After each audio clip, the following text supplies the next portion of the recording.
Kelompok Houthi Yaman kembali menembak jatuh drone MQ-9 Reaper milik Amerika Serikat. Pasalnya, drone canggih super mahal itu ditembak jatuh saat terbang di wilayah udara kegubernuran Al-Baida.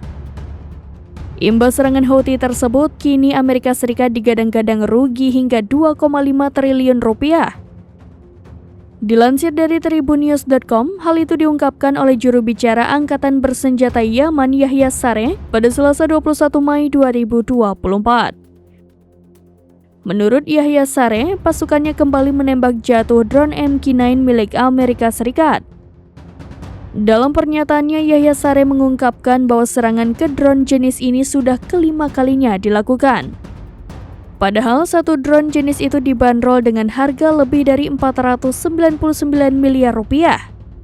Oleh karena itu, Houthi sesumbar sudah menghancurkan aset Amerika Serikat setara total 2,5 triliun rupiah untuk jenis drone apa saja sejak blokade Laut Merah mereka tetapkan per Oktober 2023 silam.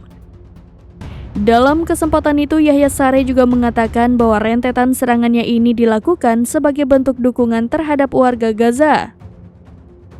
Ia pun mengancam akan melanjutkan operasi mereka sampai pengepungan Israel terhadap rakyat Palestina dicabut.